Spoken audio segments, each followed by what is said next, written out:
Hey, Speedy here, Banu Studio Inc. Back to continue the series Tales from the Drafting Table. This is episode 21 and we're starting a new subject on this one. This is my aforementioned tribute to Aristotle and Plato. And in this, our approach will be radically different because while I am drawing from some reference material, it's still going to be ultimately completely built out of my imagination.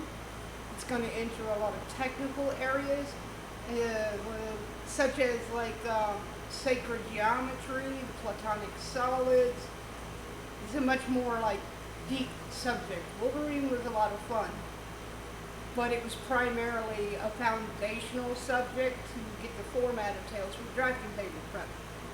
Well, anyway, let's go ahead and begin this series, shall we? All right, Aristotle and Plato. Magnifico. Okay, everybody. Well, considering that this is a fresh subject, it's going to start out much like my very first episode on Tales from the Drafting Table, where I do a little bit more about source material and a little less about the beginnings of drawing it itself.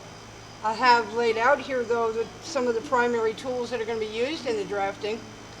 And as you notice, I have smaller paper. Because in this particular situation, with Aristotle and Plato, there will be some reference involved, but there's still going to be an awful lot of my own interpretation and imagination in translating my reference.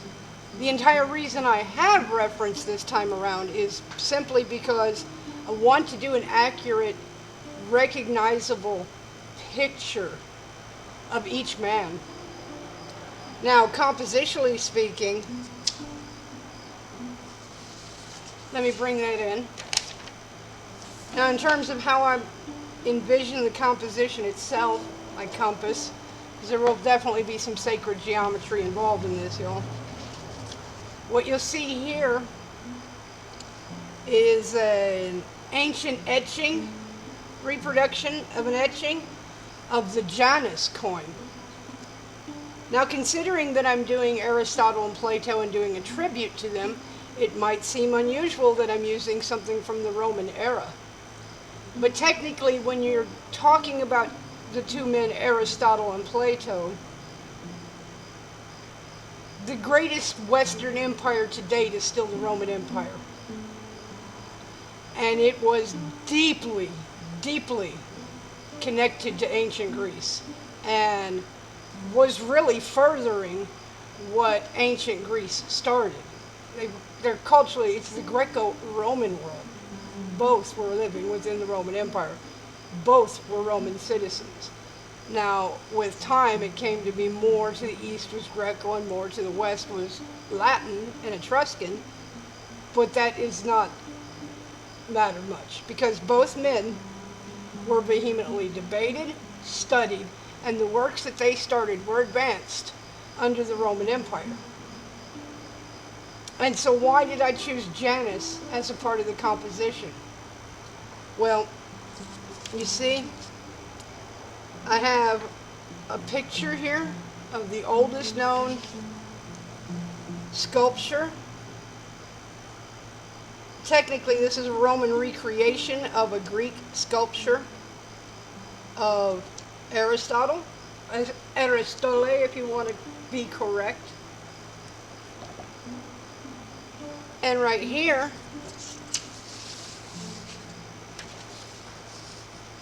is a picture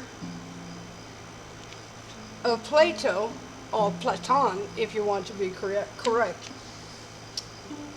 His sculpture at the Academy in Athens. So this one is literally closest thing to what everybody believed he looked like.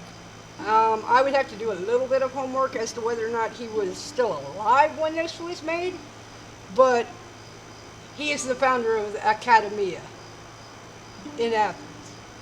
And all teachers associated with it eventually get statues done of them, all great teachers who made major contributions to the Academy, which is the foundation of Western education. have their sculptures in a sculpture garden there. And so I have these two reference materials because they give me the ability to get as close as possible to what the two men most likely look like in real life. Right? I'm going to set those aside now and get back to the main compositional piece. The Janus coin. Many people in the modern West do not realize that this is connected to our New Year's and our New Year's resolution. And it is a symbol of new beginnings, but it's also a symbol of many other things. And considering that I personally find Aristotle and Plato to be the pillars at which modern and ancient, for that matter, and middle, classical, and so forth era Western civilization is based and founded on. And for that matter, there are many people, especially in elite circles and academic circles, running around calling themselves Neoplatonists. In my opinion, technically everybody that followed Plato after he was dead is a Neoplatonist, so it can go back a long ways if you really wanted to argue it. I chose Janus because my understanding of Aristotle and Plato is pretty different than most, but not everybody. I mean, I'm in accord with most people. Too many Neoplatonists see them as rivals of each other, which I think is an incorrect interpretation. I think they both realize the value of having a counterweight or a counterbalance to push them intellectually, to drive the work, the great work that they were both pursuing. It's just that each is very different approach, you could say. Naturally opposing approach, but just because they had naturally opposing approaches did not mean they were enemies. I think to the contrary. I think they both needed each other. In a strange sort of way, I think they were almost soulmates. Or maybe even twin flames, each driving the other.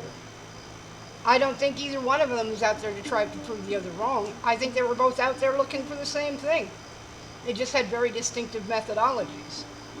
And part of what I find fascinating about Neoplatonists and the Western world who have picked up the mantle that actually shortly and even during a little bit of the tail end of Plato's life that was going on, that there were it's split into two schools of thought.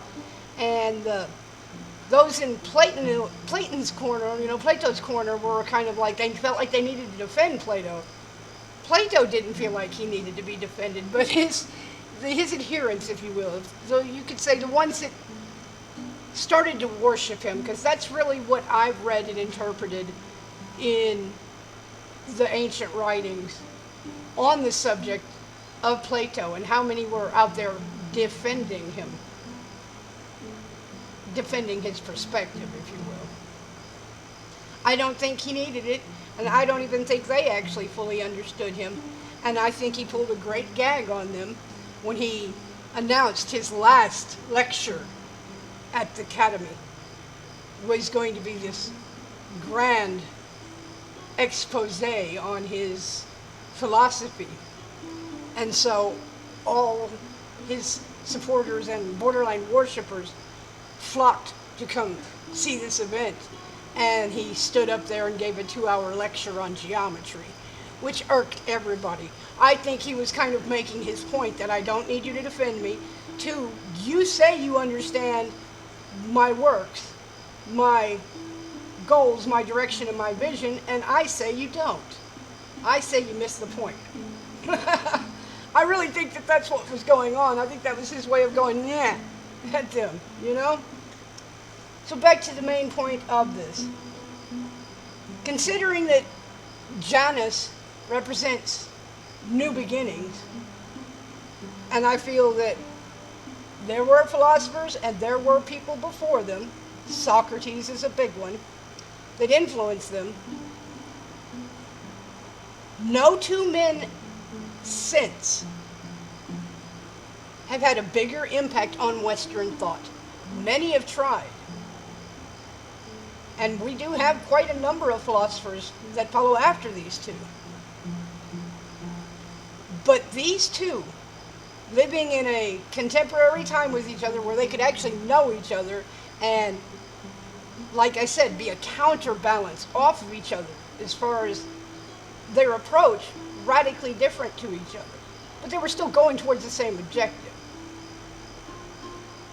The thing I find most interesting about Neoplatonists, especially the modern ones, is this idea that Plato is superior and Aristotle is a joke. Again, I think they're an example of a latter misunderstanding of the relationship and the nature of the relationship between the two men. But also, the strange thing is that we run around saying, no, America and the Western world is Neoplatonist, Neoplaton, Platon, we're Platonic. Yet are they empirically driven. Whereas Plato was, in fact, metaphysically driven. He was interested in metaphysics. He was dedicated to metaphysics. He actually was trying to understand the nature of the soul, the spirit of man. I think he was trying to find God. I don't think he was convinced, but I also don't think he was convinced either way. So I don't think he was an atheist either. I think that's why he pursued the Platonic solids. I think he come to understand that illumination of the soul started with illumination of mind. I think he was a very good student of Socrates. But like I said, the irony is that we run around screaming that we're Neoplatonic and Aristotle's nothing, but we're highly empirical, which is actually Aristotle's wheelhouse. You know, Plato was speculating. Plato was experimenting. Plato had some very unorthodox metaphysical points of view. He believed that the minute you wrote down metaphysical knowledge, it stopped being metaphysical. So he believed it was gnosis, essentially a knowing that once it was written, stopped being a knowing and became a telling. Very unusual kind of perspective, right? But then you have Aristotle's take on metaphysics was, no, we can codify everything that's ever existed. And if we collect all the data, and if we make all the comparisons, we'll eventually get the answer. So think about all the data collection centers popping up all over the country right now. That's not very Platonic, is it? But it's very Aristotelian.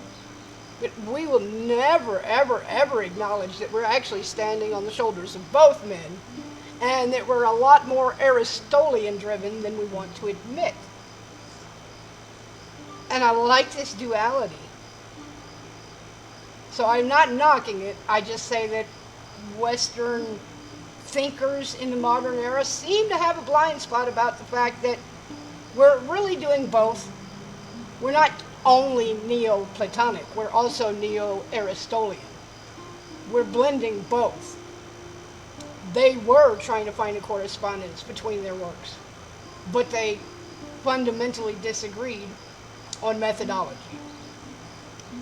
So you got Plato wanting to explore the gnosis, the inner knowing, the inner self, the metaphysics, and a very strong belief, because of the writing of the Republic, that the key to us evolving as humans, the key to us improving our systems of government, our methods of existence, came from looking within and improving the inner self. I agree with Plato on that. But on the other hand, you had Aristotle, you know, who was like, yes, we must improve the inner self, but we got to do that by gathering data. We have to do that by being empirical and scientific and rigorous. So I just find it very interesting, though, that, you know, many Western thinkers are apparently blind to their own empirical nature and the empirical nature of the West, and that it is both Aristotle and Plato that are the pillars of our thoughts.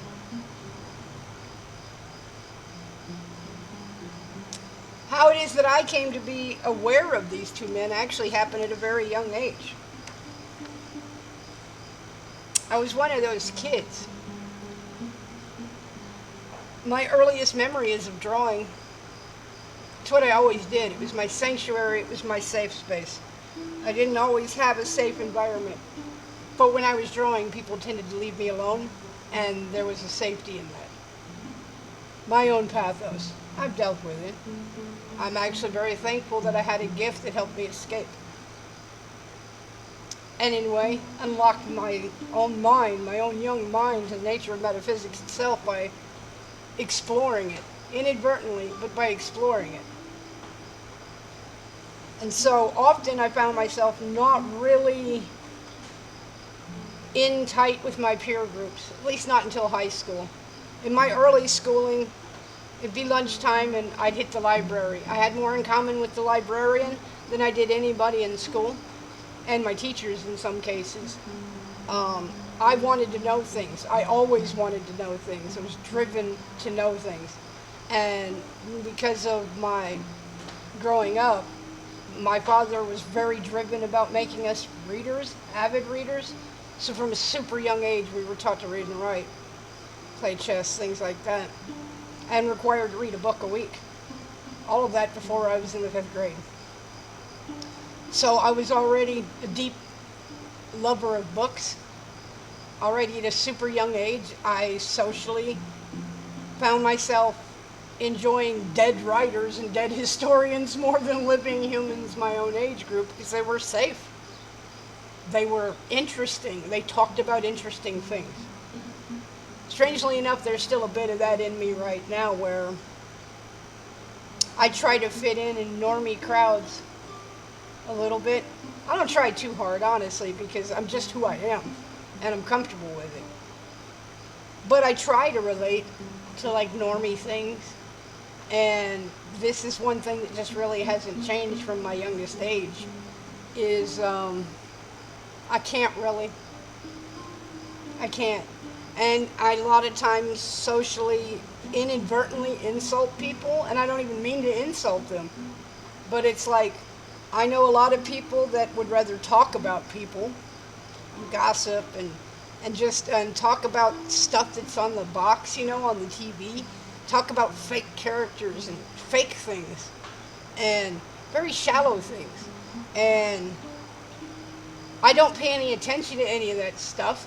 So when the subjects come up, I try to interact, but I'm not actually interested. And I don't really know, I don't know what to say. I don't know why it's important, because it's not to me. But I'm trying to be social, And when it comes to video games, maybe in comic books and graphic novels, yeah, I can, enjoy superficial conversations on those subjects, but still I often end up going way over people's heads or going too deep into stuff, and I can't help that. That's just how I'm designed. I don't let it bother me though. Like I said, I just am what I am. So I have my reference material here to get started. And how I came to know these two men. Now I'm not going to do perfect, recreations of these. I have these reference materials so I can be accurate. I'm going to need to do sketches, and possibly a few sketches of them, to actually get their faces in profile, so that each of their faces can take the place here of the Janus, because I see them as the real new beginning of the West as far as thought. And they are still the prime directive of Western thought is built on the shoulder of these two men. And I felt the symbolism of making them represent the modern Janus. It's perfect, since it represents new beginnings.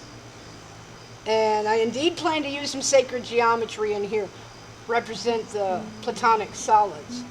One of the things I've not resolved yet, which will be resolved by the time the next episode, episode 22, comes out, I will be taking the time to begin to do the sketches, to start doing the character studies, to make sure I get them in profile and they still accurately look like these pictures so people will recognize them.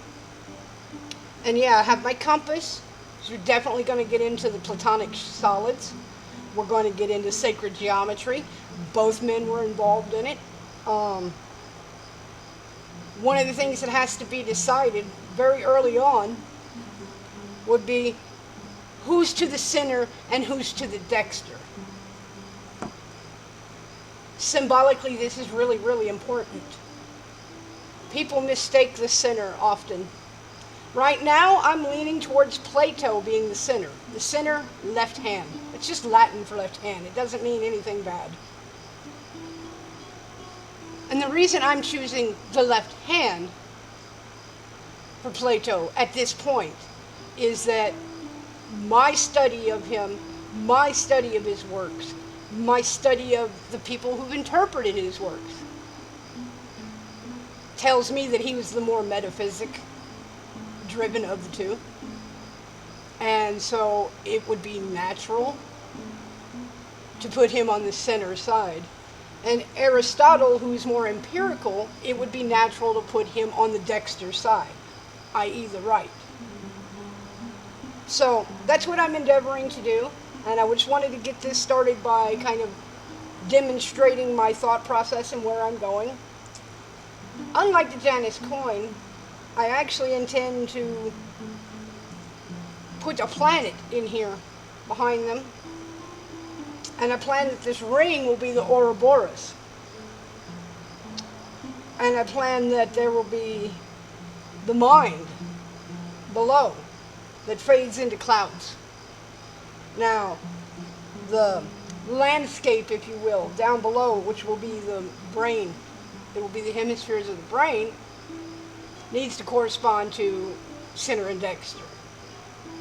And there is a left brain thinking pathology, and there's a right brain thinking pathology, and that's why I'm not 100% decided on who's on which side.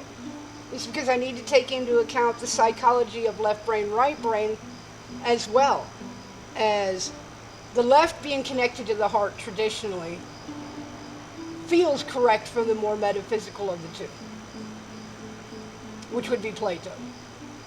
But in terms of does that line up with the hemispheres of the brain and pathology and psychology, I want to make sure there's alignment.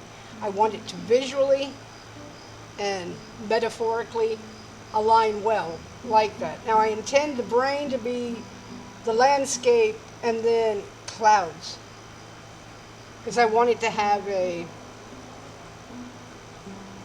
almost dreamlike liminalness about it. Now, whichever side I pick for the two men, one side is going to have the symbolism that represents their direction, their pathos, their area of expertise. So, I mean, obviously we're going to have the Platonic solids represented on Plato's side. And there will be sacred geometry involved in all of it, because technically everything that exists has sacred geometry in it. But I want to make it prominent in this. And then you have the empirical Aristotle, who is much more hardline, much more rigid. And so I feel like whichever side his ends up being on needs to have more structure, more examples of the different sciences that were founded by his approach, his empirical approach. Now, when I think philosophy, I think it's Plato. Plato had a bigger influence on philosophy, whereas Aristotle had the bigger influence on the sciences. I mean, he's the father of Western science, technically. He's not the only one, but he's the one that literally was like, okay, we need a specialization for this, we need a specialization for that, and he's the one that went out and collected every plant he could. And he's the one that educated Alexander the Great and his young officers and nobles of the Macedonian court. And he was the one who was in regular letter of correspondence with Alexander, and Alexander was also inspired in the Aristotelian way and wanted to collect as much data and as much information as he could and send it back to Aristotle. So in a way, Alexander was both a conqueror and a field scientist for Aristotle, which I think is absolutely fantastic, you know, which just makes this an even better subject to make my second subject.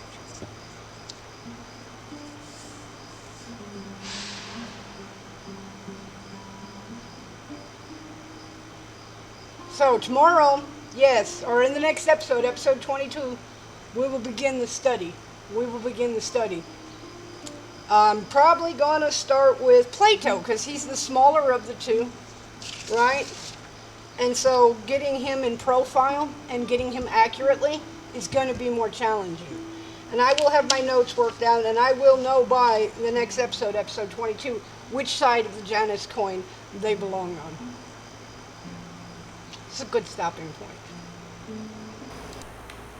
Okay, well, this is the conclusion of episode 21 and the intro to the current subject, my tribute to Aristotle and Plato, and preparing it for its final medium.